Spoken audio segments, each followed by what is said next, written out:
Singapore is well known for being the best in something. We have one of the best airports in the world and was ranked as the most livable city in the world by a survey in January this year. But we've just been given a new top spot that we didn't see coming. The most fatigued country in the world. Could this be why 49% of our country's workforce are now saying, I quit in the worst time ever? What's really driving people to throw away their rice bowls in this pandemic? Ladies and gentlemen, the Great Resignation is upon us. What can we do to stop it? Let's find out.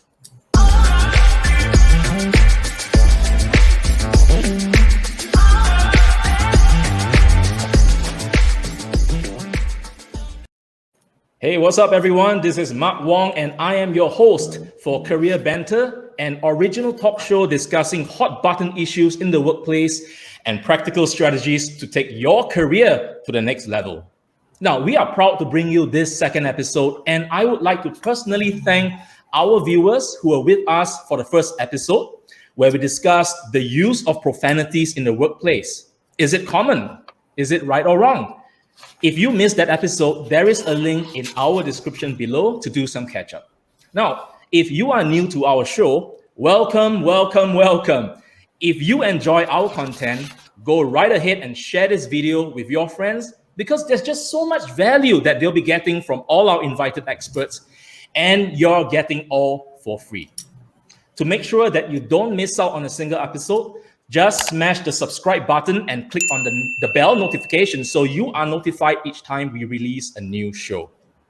Now, today, we're going to talk about something really critical that's taking right under our noses. And I get the feeling that some organizations in Singapore are still unprepared for it. I'm talking about the Great Resignation, a term that was first invented in 2019 by Texas A&M University professor Anthony Klotz, whose prediction of mass voluntary exodus from the workforce went viral. Since then, the US Bureau of Labor Statistics has revealed that 4 million Americans have quit their jobs in July 2021. Interestingly, employees between 30 and 45 years old have had the greatest increase in resignation rates. And it seems that the tsunami of resignations is likely to have reached Singapore. How do we know that? Now, according to the Microsoft Work Trend Index, over 49% of the Singaporean workforce is considering leaving their employer in 2021. A Michael Page Talent Trends report also found that 56% of those currently under employment are expecting to find a new job this year. And this is despite the economy seeing a 2% contraction in the second quarter as restrictions were tightened. So what does that all mean? It means that there's a high chance that Singaporeans are now throwing their fears of losing a job out of the window and are now voluntarily resigning even in a bad economy. How is that possible? Now, here's another shocking statistic.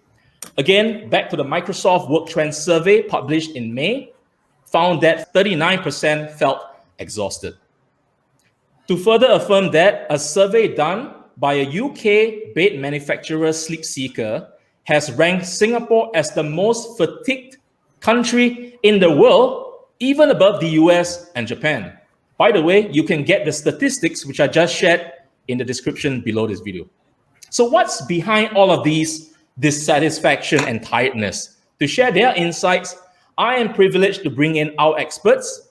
So first and foremost, I would like to call in our resident management consultant, Stephen Lu. Stephen, welcome to our show. Hi, everyone. Glad to be here again. Thank you. Next up, I'd like to introduce Wantedly Singapore's country manager, Andrew Tan. Andrew, welcome to our show. And last but not least, the very, very lovely Christine Chan, who is a well-respected HR leader from the hospitality industry and recruitment sector. Stephen, Andrew, and Christine, welcome. We're fortunate to have your presence. Hey. Now, could each of you share a little bit about your background so that our viewers can get to know you better? So perhaps Let's Stephen let's have might a, want to let's go have a first. lady to go first. Yeah, ladies. All right, sure. Christine, ladies first. Okay. Hi, everybody. This is Christine. I have, like what Meg have mentioned, I have been a HR practitioner for more than 20 years, and previously from hospitality, and also been doing recruitment all my life. So talent acquisition is my forte. Thank you. Awesome. Andrew. Hey, so great, so grateful to be here. Thanks for the invite. A bit about myself. I'm passionate about building ecosystems to help people help others. Mostly in the startup space. That's where I've committed my career path towards. And at Wanterly, I champion our mission to create a world where work drives passion, together with the team here in Singapore, so that companies and talents can match based on shared purpose and values. Very happy to be here once again. Look forward to a great discussion. Okay, thank you, We Andrew. will. Thank you, Andrew. Yeah, hi, this is Stephen Lu. Some of you have seen the first career banter, probably have known me already. For those who don't, my name is Stephen Lu again, and I'm the principal consultant and also a management consultant with a company called Stevenson Hureca, which I have a privilege to be the founder, co-founder. So our business is primarily focusing now on training. Yeah, we provide WSQ and non-WSQ training for corporate and also for professionals, and we're around for more than 10 years already. Yeah, so glad to be here to participate in this career banter talk. Yeah, on this the Great Resignation. Yeah, over back to you, Mark. Thank you, Stephen. Thank you, everyone. There's no doubt that we are feeling some effects of the resignation tsunami. And there's just so much talk about it depending on where you get the information. On LinkedIn, I'm seeing professionals commenting that people working from home, if they no longer have that option, they are likely to develop some sense of resentment and will probably leave their jobs. Now, some are also saying that there are those who are already in a job might just decide to quit the next day without even finding a replacement because they just are not enjoying themselves anymore. It's no longer fun working in what they're doing. There's certainly a lot to unpack. So I'd like to ask each of you, what's your take on the Great Resignation? Christine, you want to take it first? Christine? Sure. Okay, so for Christine? the Great Resignation is actually the employee is thinking more than 50% in an organization wanting to leave the organization. So it is something that is very, very scary to the organization. Can you so imagine 50% of the workforce in the company that is going to leave you? Yeah, so this is my Wow. take on the Great Resignation. Wow. Thank you, Christine. That is Thank really you. scary. Andrew? That's really scary, Yes, Christine. definitely scary. I would like to share some views on this, right? I think the term first coined in 2019 by Professor Anthony might have a different origin to what we are facing right now, especially since 2019 was before the pandemic. But it is here. It's in front of us. And coming from the point of view of Wantedly, firstly, I wanted to share that there are a lot of hiring activity that we see, a lot of hiring activity going on that could be possibly linked to this Great Resignation also. For instance, need to backfill, right? If employees are leaving in waves, in chunks, employers need to replace those headcount. I also venture to guess that more employers are poaching, in this current climate because there's some economic recovery, not full recovery yet, but some recovery. That being said, I don't think even though I agree with Christine that it's very scary, I don't think employers are showing signs of worry just yet. Singapore. This phenomenon, it suggests to me that most organizations here are still traditional. They are reactive when it comes to talent management. If someone leaves, just try to replace.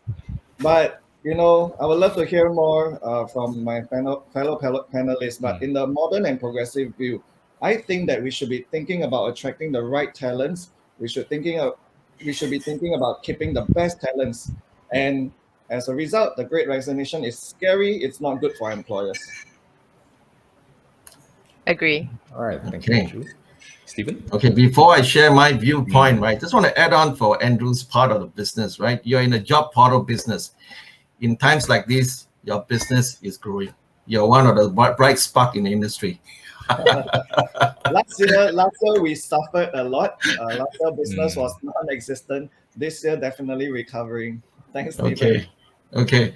All right. My view is a bit more philosophical. The perspective is very much, if you some of you knows Mandarin, right? The term crisis is actually called 危机 yeah. 危机 means 危险 危险 机 是机会 that means there's a danger, there's also opportunity. Wow. Right? And the situation is, what we're going through is not different from a lot of economic crises that we have gone through as well. Yeah, it says that at this time of situation, we are seeing a more accentuated situation because of the new normal, where everybody has to work from home. You know, working from home for 6 months is okay, but we are going into the 18 months, coming to the 2 years period that cause a lot of new ways of working, adjustment and changes in the environment. And obviously, you know, there will be casualties, right? But again, all said, again, based on that two word, right? 危机 crisis, right? There's opportunity, of course, there are casualties, but always look on the positive side. And whether you're in employment or whether you are an employee, hey, look ahead and then try to identify and see where's the trend, right? And you won't go wrong. Okay, back to you, Mark. I've always wondered, with all this talk about resignations and people leaving, is there any job sector that is seeing the biggest losses, or is there any industry that's really safe from this exodus of resignations? Anyone would like to share? Actually, if I can add on, sure. all industries are impacted. If you observe from the start where the pandemic started, the hospitality, the travel industry were the first to be impacted. Yep. Right, and then comes next is the retail industry. Right. Yeah? But as the pandemic prolongs and goes on, you will find that, in fact, it creep into a lot of other areas as well. Yeah. So this is where, like I said, everyone is impacted in some way or another. Right. Even if you're in the growth industry, right? Yep. There are different set of challenges. Growth industry means what? Especially in the IT sector, e-commerce, right? Logistics. These are the growth industry.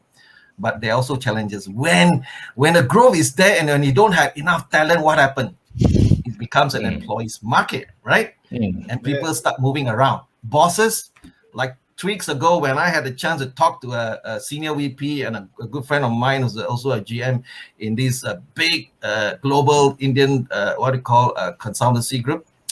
He's in charge for Asia Pacific. I was trying to get in touch with him and say, hey, how's it going? He said, business is good, but also challenges. Staff are leaving, and we have to increase the operational overhead by 20-30% to pay, to increase. Otherwise, these people will leave. All right. So in every aspect of it, you look at it, growth also got challenges. No growth also to challenges. So we are seeing the situation is what it is right now. Yeah. Actually, I want to suggest a point.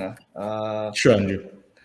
Some organizations in the past few months, maybe not really sector specific, but some organizations in the past few months, I feel that they are struggling with turnover because the major hiring spree that was boosted by the SG United programs around 1 year ago, those programs have ended. 6 months traineeship, 9 months traineeship, 1 year attachment. And when the program ends, I'm thinking if you had placed 20 SG United trainees and you are not prepared to offer them the full-time rate, because the grant was so, to be honest, it's very helpful, right? It's very generous, right? So if you're not planning or prepared to offer them the full-time role and salary after the program, then you are now faced with a backfill problem of 20 headcounts based on this example. So I think there are some unique cases where, to your question, biggest losses are, I think these companies will face this turnover problem. And it's not necessarily voluntary resignation also. Yeah. Christine, do you have any thoughts on what gentlemen have shared? I mean, where we are from, I'm from hospitality, is an environment that is first hit, big time Yeah. hit. And then, Absolutely. no travelers and nobody dares to stay in or staycation and stuff. And when the moment it started staycation and then, or the using the voucher, the SG voucher, and things start again. So everything is so uncertain. And there's this group of people from overseas that work with us, the workforce that work with us. They see no future here. They went back and end up, Right. when the business pick up a little, and then no Singaporean wanted to take on the role. And so that is the biggest challenge. And how are we going to do a job re-engine to make Singaporean do up those jobs that has been always done by our colleague from overseas. So Right. these are the mindset change, which is really need to adjust to the new norm. And I also see the skills, the reskilling part is a challenge. You see, we waited for 9 months, we waited for 1 year. Then if any of the employee who thinks that their skills is not up to certain level, do they miss up that 9 months? And this is what Stephen have mentioned, the 机会 Yeah. to get Waiting. themselves upgrade. Yeah, it's a weighty because I'm not sure what am I going for, Yeah. but the Keyword timing on is that. the same. Is 9 months. Do you learn something?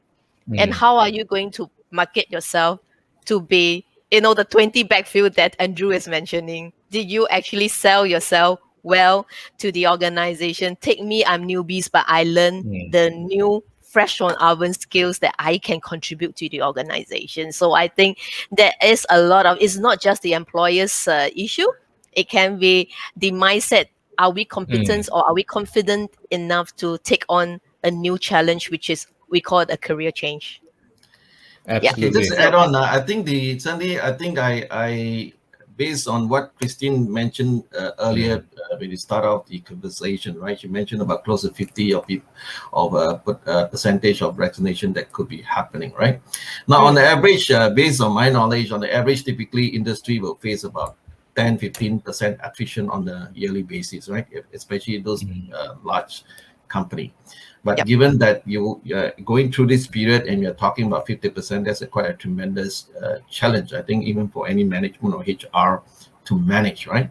And obviously, I think rather than waiting for this thing to happen, I think there must be some proactive approach to be put in place quickly rather than wait, right? Yeah. To really mitigate situation like this from happening, right? Or even lessen the impact, because I'm sure the impact going to be great when you have such a big percentage of staff. Other than hiring, skilling, and so forth, you're going to delay a lot of your growth potential as well. Yeah. Yeah. Right. Now, according to a recent Mercer 2020 Global Talent Trend Survey, right, it showed that only 11% of human resources teams in Singapore provided an extremely good employee experience last year. Do you think that providing a conducive culture and good experience in a company would help to mitigate this exodus of resignations? What are your thoughts on that? 100%. Yeah. Like I maybe don't mind if I jump in first. Sure, Andrew. Sure. Go ahead. Please. I'm managing the team in Singapore, and one of my scope of work is also managing HR. And the way I look at it is, be it you're a manager, you're a senior leader, or you're HR, you will have some perspective of how you want to be managed, and what you're looking for is definitely fair treatment. For example, Right. good accountable leadership.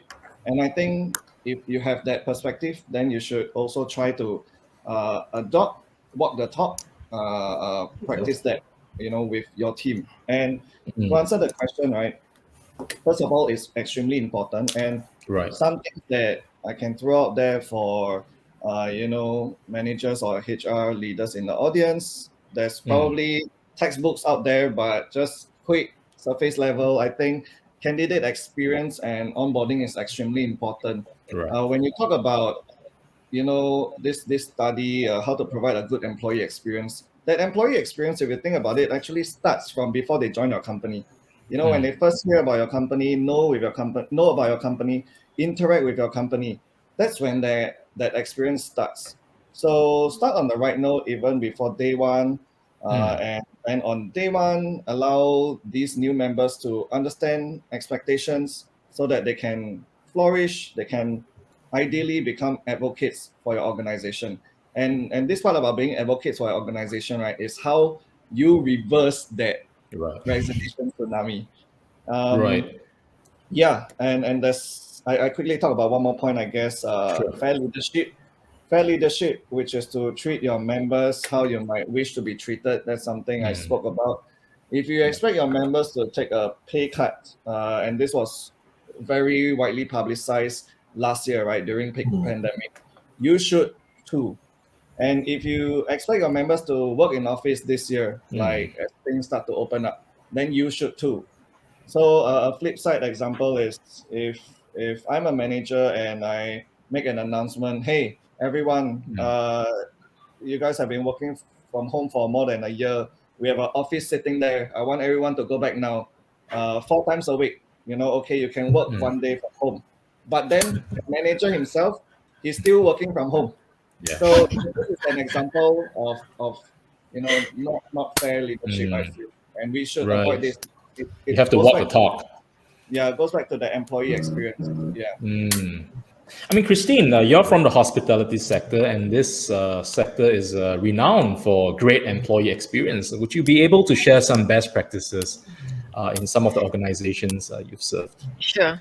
So you see, for what we talk about the employee experience before they apply for that job, someone must feel that this is a company that I want to put forth my data in. So that is step number one. Why so many organizations why choose me? And so that is the time where the hiring manager or the organization should not have the thinking of I am now is an employee market. Right. No, the employer market. Sorry, that's it's now the employer market. So people will come after me. So that is a very wrong thing. I can apply how many jobs that I want, but when I get in, it's not what I see or what I hear. It's not tally. People will start throwing towel, and the cost of replacing someone is so costly. And we have not talked about the loss of revenue that this someone that you hope that they can bring in. So that is one thing that I feel is really not hospitality only, but in fact all the industry. We will need to be able to give ourselves a answer. Why do we hire this someone at the first place? Why are we bringing them in? If we are bringing them in, we want to make them successful. I think this is the most important thing for us from the company or the HR point of view. Yeah, thank you. Absolutely. Stephen, do you have any thoughts on creating an exceptional employee experience?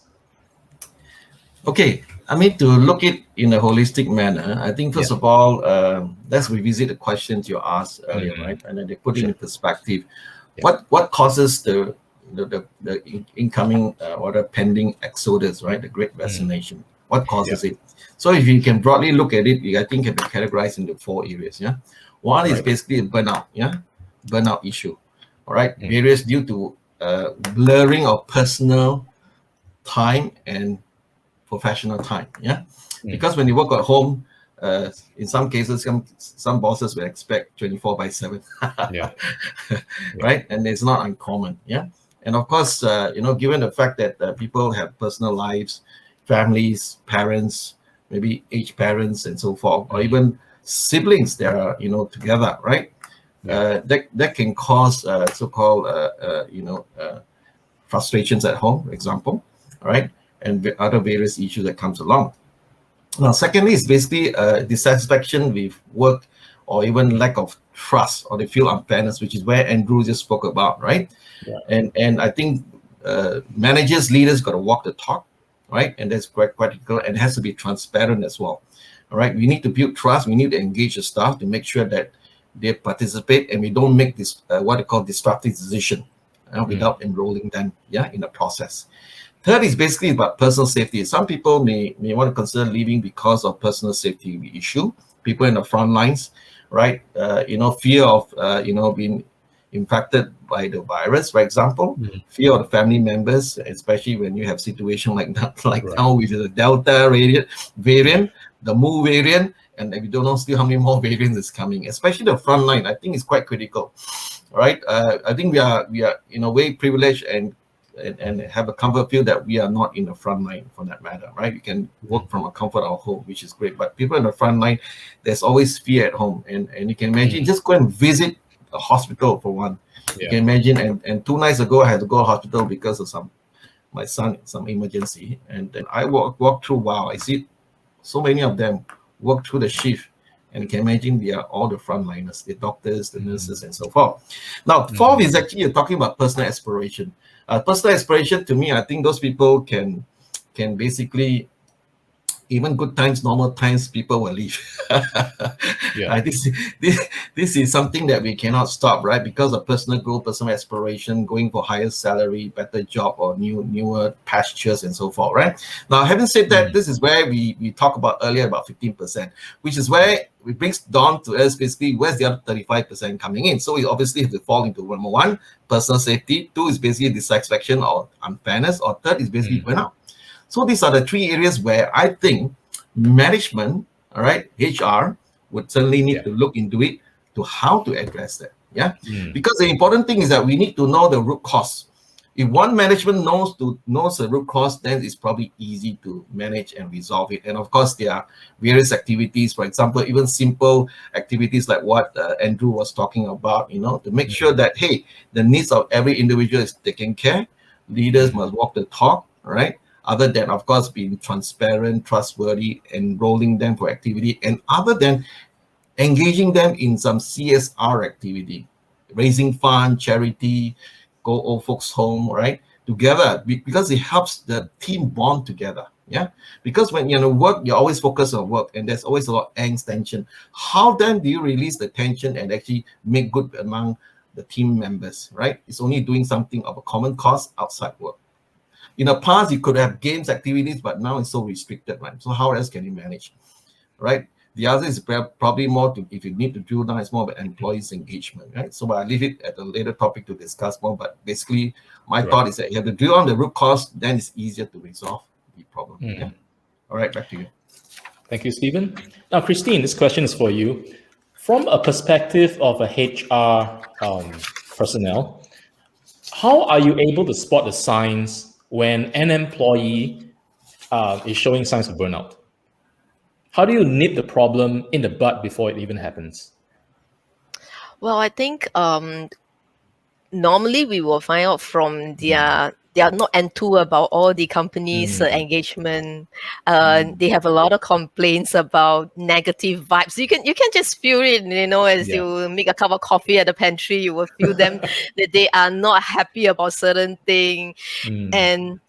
And even some, but I think one very important thing to sense it is that the department have a lot of or more than extra resignation case in that particular department. And I also want to urge that if its organization do not have an exit interview practice, please have that. So that will nip the problem.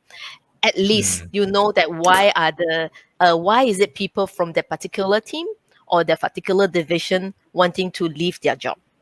It can be a leadership thing. It can be overwork thing. It can be, too manual that the younger generation that you're bringing in thinking that these are really not necessary. It can replace by technology. So these are the items that we can sense it. It is not the resignation. How are we going to nip it? Not so, but it's actually the whole thing. If one move and then they can actually pull all their whole team along, because we support each other idea, because we are not happy there.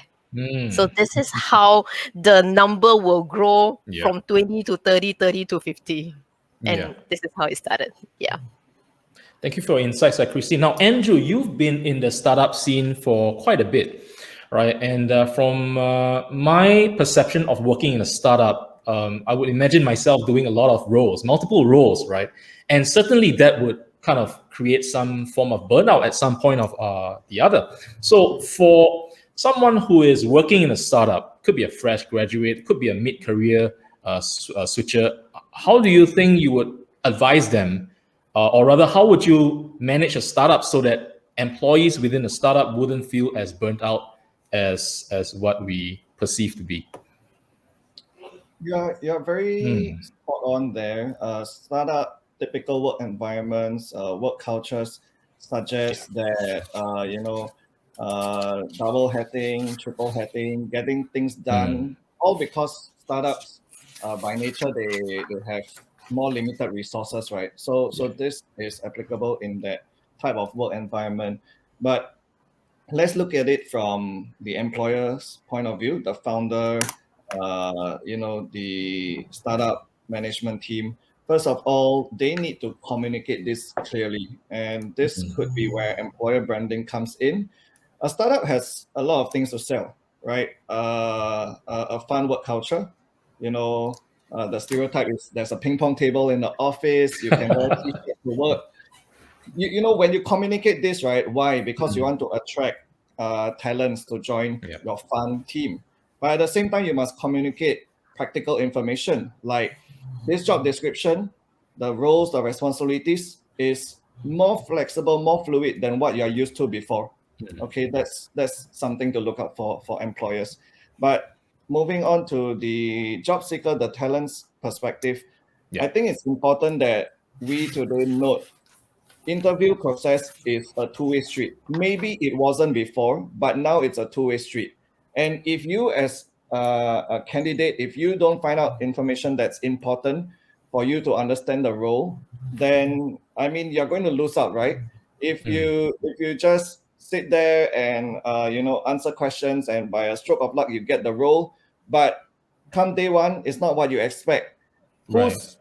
To be blunt, whose fault was it? You had the chance right in front of the hiring manager, in front of the founder, probably to ask, what's it going to be like working here? What's a day in the life of a product manager? You had a chance to ask that. If you don't ask that, I think you are missing out a great information gathering opportunity.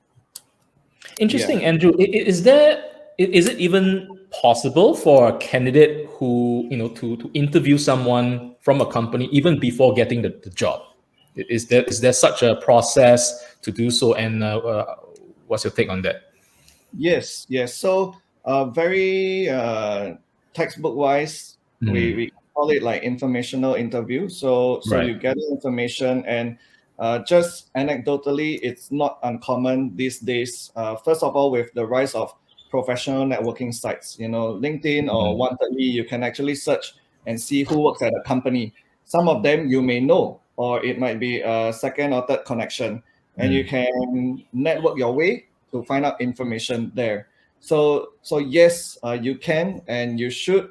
And besides the professional networking approach that I suggested, there's obviously reviews online. Now there's reviews platform for everything, right? From food to shopping, and then obviously to companies as well. So that's another way to gather insights about a company. There are companies that very deliberately, and I would encourage that, they focus on employer branding. So whatever is online, whatever information is online about them is informational, more often than not positive. But there are other companies that may not really focus on this employer branding piece, of which company reviews are part of. And if you were to go to Glassdoor, for example, and you can see, some very honest employee reviews about the company. Usually it's employees that left, and sometimes they will be brutally honest. This is the reason why I left. I wouldn't encourage you to join the company. But there are also good reviews for sure. Yeah. Right. I've always wondered, does HR actually physically look into Glassdoor reviews? I mean, what's your take on that? Is it something that, HR, do you take it seriously, or is it just, It's just I somebody who would left love and to hear disgruntled. from Stephen and Or Christine. Steve, But yeah, Stephen and quick one, Christine. I think yes. Mm. I think yes, especially if you are in maybe a startup tech or very large organization space. Right. There's more focus and emphasis there. Yeah, Mm. but I think it's important. Christine? Now, maybe I can just address Sure. that. I think if you are referring to whether companies are proactive or reactive towards any feedback that happens, right? Yeah. I think naturally, in some ways, it very much depends on the management, right? Obviously, if you feel that a person left and without due to certain angst and frustration over management, obviously the management have to reflect and think over, because you don't want to have a similar situation happening again, right? And also you want to make sure that the persons also live in a good note, and also what they call has still this continual engagement or relationship with the company. Because the moment the person walks the door in a very foul mode or frustrated mode, likelihood that he go out and badmouth about a company. Yeah. So I think it's critical for company sometimes to reflect when certain things are put in place. Yes, also to think through and see, hey, you go through these stages of growth. Yeah, perhaps it's been too hard on the start. What else do you do? For me, even way back when I was a country head back in Malaysia, I'm pretty so-called try to proact towards a situation, but sometimes a bit difficult because due to work stress and so forth. But when certain things happens, yes, when I know that one or two staff leave, yes, I will, immediately organize gathering, have a food together, dinner and so forth, right? To just making sure that, and then to be less what they call pushy on the staff on certain things, on numbers and so forth, knowing that if you keep on pushing as a management, more will leave. All right, so I think but again, like I said, that's a bit reactive. But obviously, way back then, I didn't have a HR lady to help me. Just like Andrew, I was a country head, I was the HR, I was the operation as well. Manning a 40 head count We call size. it one right? leg kicking. Yeah, and this is where, like I said, of course, I have a administrative lady to help, and of course, I keep close team members who are in touch with the pulse. Right, my eyes and the ears to know what goes on the ground. So I'll based on this information, I'll proact towards it. Yeah. Now, of course, having said that, I think companies, what obviously going through this process can learn a lot of things from this engagement, right? Knowing that, hey, if staff are going to leave, hey, what do you need to do next? I think important is to gather the managers and make sure that, hey, please stay close to your team. That's rule number one. Rule number two, make sure you have lunch with them. Even if you cannot have lunch, well, maybe order lunch and send it to their home once a month or so. At least you have a lunch hour together. Don't talk about work. Maybe just talk about what they've been doing, what keeps them busy, what's the hobby, how's the family, and so forth. And I think that'll be something so-called useful to have. Now and then I do see some of my ex-colleagues from IBM days. Of course, they're in different companies now. Yes, they do conduct some of these festival sessions, lunch sessions, and they actually take a picture and put it on LinkedIn. I say, wow, that's great. Nice. And I thought that is a good practice because it creates camaraderie, it creates bonding as well. While we can't be physically connected or having meals together, but at least it creates the closest among everyone, and then to basically, the bonding is there in some way, right? Well, even it's virtually, but at least the closest is there. There are times they don't always have to talk about work, but hey, talk about, what been keeping you busy, Mark, how's your Bitcoin status, and Andrew, how's your CSR activity at the William Hearts, something like that, right? As you go along, which I think is critical. So I think for managers, if you are department head and division head, whatnot, I think it's encourage your manager stay close to your team, stay close to them, knows their pulse, understand their issues and problems they have. If they don't know the pulse and so forth, then I think danger will happen. And I would also vouch that I think one should not wait until the person tender a resignation or even to basically take the pulse, right? I think pulse has to measure every month, not until year end. Christine, do you agree or not? Every month is too much work. I totally agree.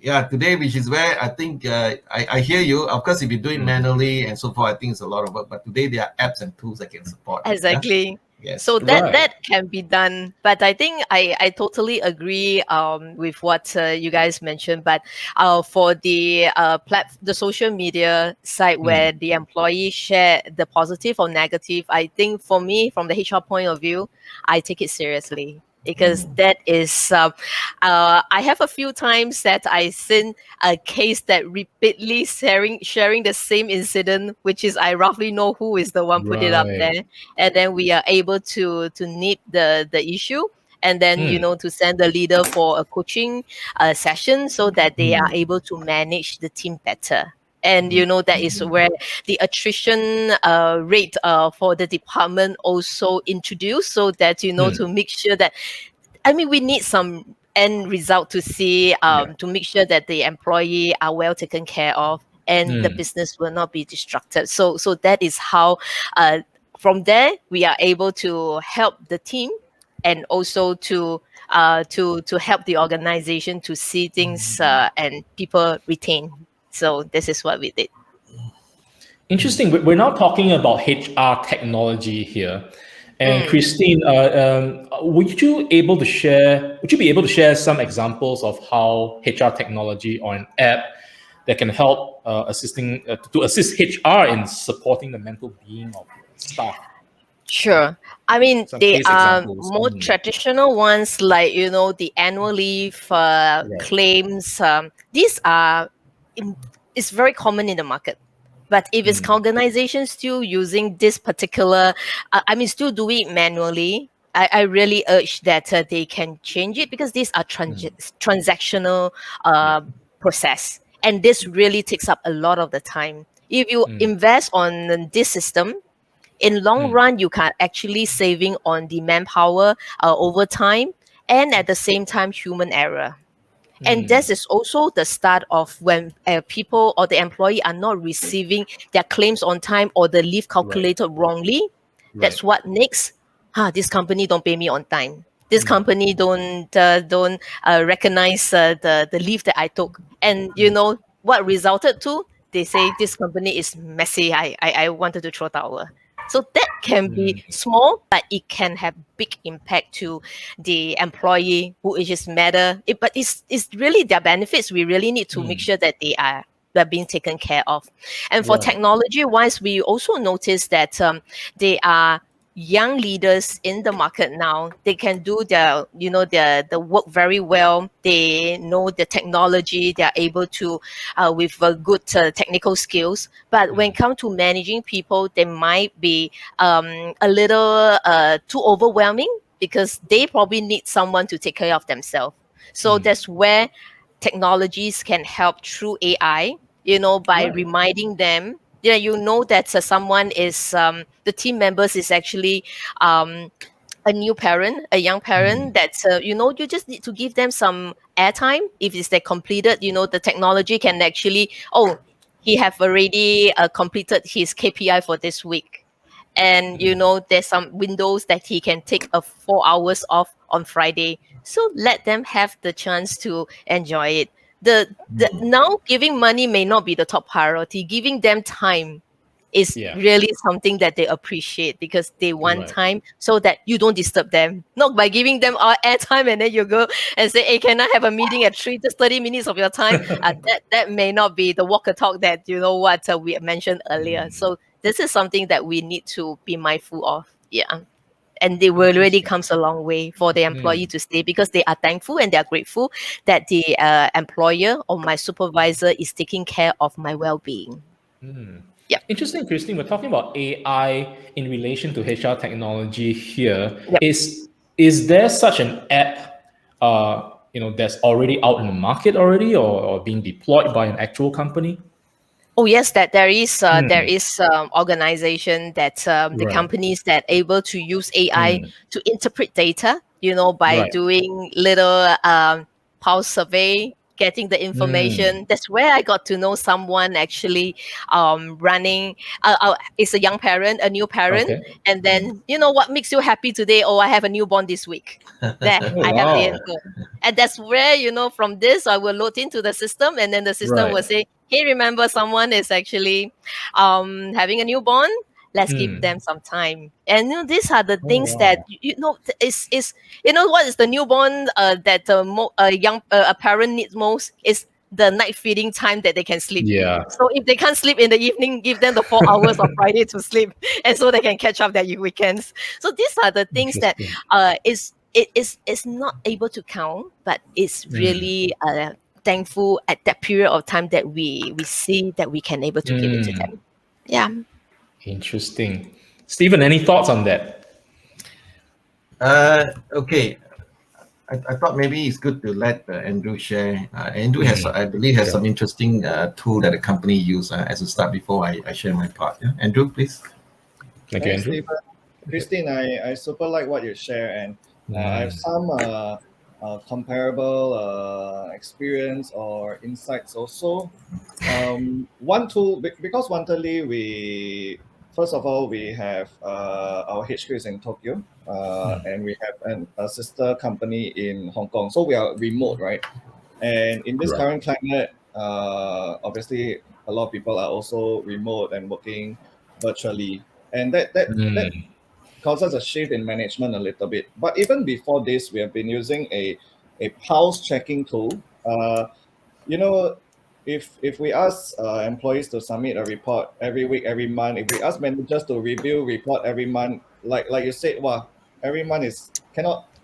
Your job becomes just doing report. You cannot do other job already. Overwhelmed. So that's where technology comes in very handy, and the tool we use is very mindful of that. That today our lives are extremely busy. There's so much that requires our attention on screen, right? So it's a very quick pulse checker that asks you, how are you feeling? And you just need to rate it from 1 to 5.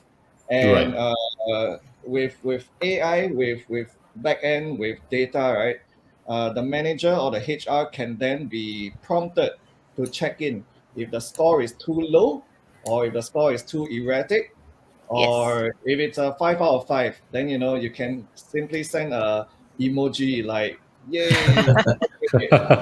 So there's a bit of communication there. And what Wanterly has done, being a HR tech company, we also want to not just focus on employer branding, which is that top of funnel. We want to have strong consideration for employee success, right? So talent management, talent engagement.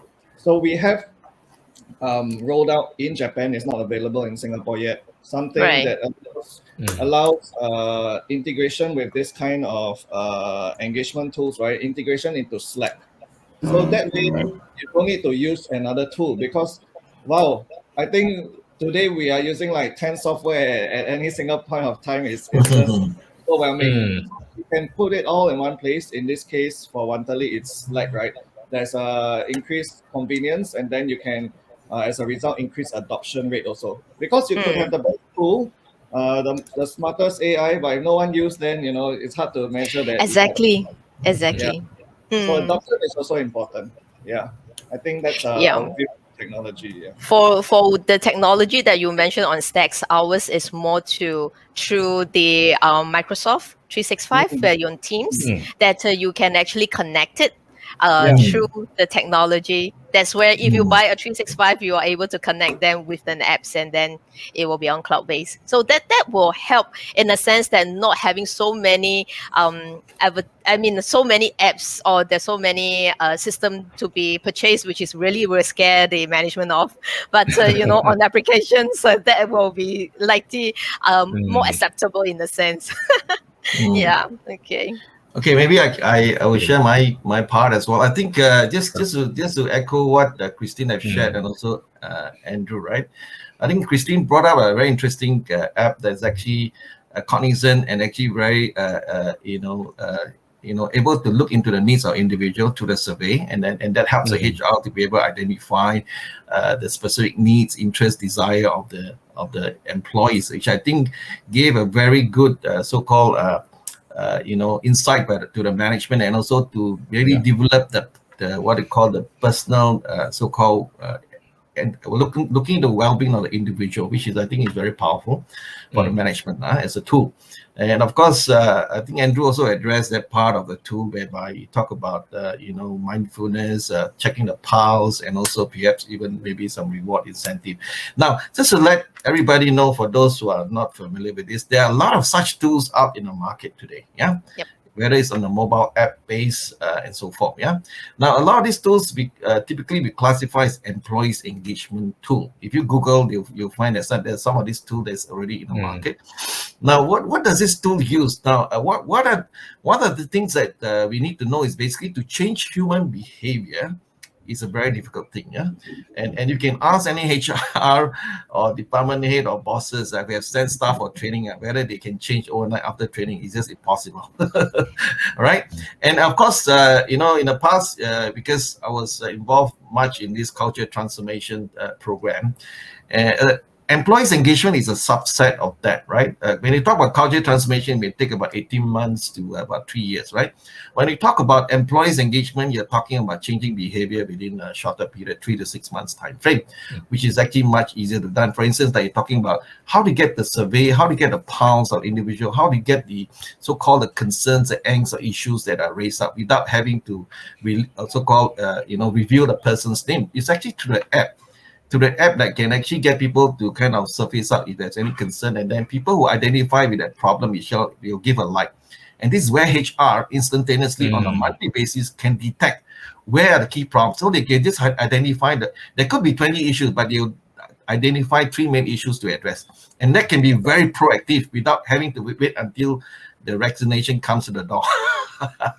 Right? And that's so powerful. Secondly is basically, you talk about gamification, right? Today, there are similarly all these employment engagement tools, the better ones has this gamification capability, whereby you can actually incentivize, right, behavior change, whether you're talking about sales team achieving result or having a team able to work together, or even, for instance, able to get the managers to have lunch with the staff. Remember, earlier part when I started, the discussion was talking about this, right? And this is where managers are also human beings. They also need rewards. You also need to give them gamifications and also badges as well. So what happens is that how do you change behavior? Sometimes it's difficult for a big boss or CEO to tell people to change. You can tell, but obviously it's not always good to use the stick, right? You must also use carrot, and also changes must come from within. And when people see people change, they will follow. Right? When you have a team of champions actually within the organization, you select them, let's say HR work with them, and then get them to start engaging the staff to have, for instance, lunch, right? And then what you need to do is basically get them to take a photo and then put on this app, and then everybody can see. Yeah, it can be just like a WhatsApp or Facebook kind of thing, right? Where everybody can see within the company. It's actually constrained within the company, where everybody can see that. And once the other managers see 2-3 other managers are doing, I tell you, they will change, because they also want to have badge, they also want recognition, they also want attention. Because if they are not behaving the same as what the rest, then they'll be seen as somebody who is actually not in a group, in a crowd, right? Okay. Because management can see as well. So this is an app that can app like this, incentivized through gamification, can make tremendous change in organization. So I encourage for companies who have not into this right now, leverage on tools like this, whether it's AI like what Christine or shared, or even Slack tools like what this Andrew has shared. But employees engagement tool out there are available. Leverage on it, all right, and try to maximize to improve your employees engagement. Don't have to wait until year end. Every month you can check the pulse. Yeah. Okay. Absolutely. Once. All right. Thank you, Stephen, for your insights.